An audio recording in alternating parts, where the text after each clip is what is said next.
Bienvenidos a un nuevo vídeo del canal de piezas. Bien, voy a hacer un vídeo corto respondiendo a unos comentarios que me ha dejado alguien respecto a un vídeo que hice sobre que intentó atravesar una balsa de agua y bueno, ha dañado el motor. Alguien ha puesto que eso, que no puede ser. Que es como si hubiéramos echado agua con una manguera en el filtro, en fin, un montón de cosas. Ha puesto también que el aceite no se corta con el agua, que sale del mismo color, que se ve la transición cuando sale primero el agua, después sale el aceite.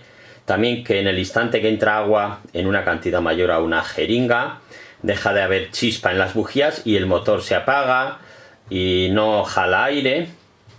Bueno, vamos a ver, que es básicamente dice que es un fake. A ver, en este motor la admisión de aire está muy baja. Hay motores que la tienen más alta, pero bueno, si entra agua por la admisión, simplemente por la bajada del pistón lo succiona. El agua ya sabéis que no se comprime.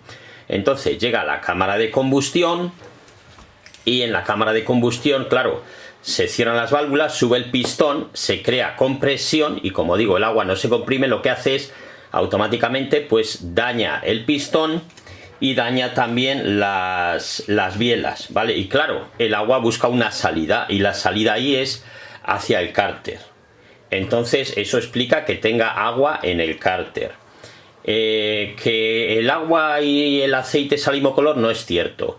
En cuanto lo dejáis reposar un rato, ya sabéis que el agua y el aceite no se mezcla. Y primero, si os ha pasado a alguno de vosotros, que veis que tenéis agua por cualquier motivo en el cárter, vais a ver que primero sale el agua y luego sale el aceite, ¿vale?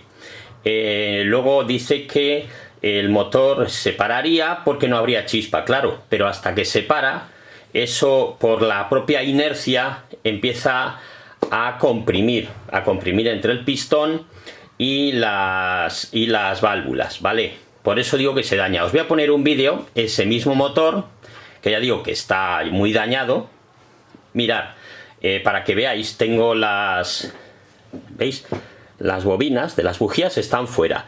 ¿Qué ocurre cuando te pasa eso por ejemplo, como ha pasado en esta ocasión, se te para el motor, ya se ha dañado, y lo que intentas es salir del charco o de la balsa de agua girando el motor. Claro, tenéis la batería, y la batería, salvo que se haya descargado, mueve el motor de arranque. Mirad.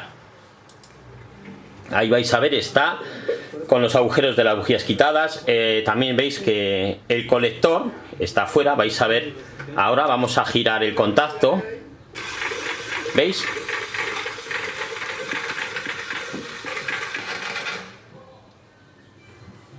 Ahí lo habéis visto. Como digo, al girar la llave, ya habéis visto que el motor de arranque empieza a mover, ¿vale? Empieza a mover, ya digo, aquí está dañado el motor. Sale el agua por la parte superior porque hemos quitado las bujías. Ahí ya veis que no puede haber chispa porque está fuera, ¿vale?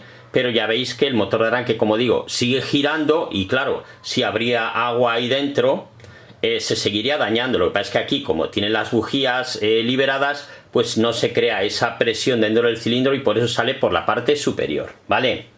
Bueno, aquí os dejo este vídeo cortito. Si os ha sido de utilidad, pues no olvidéis dar un like y suscribiros al canal.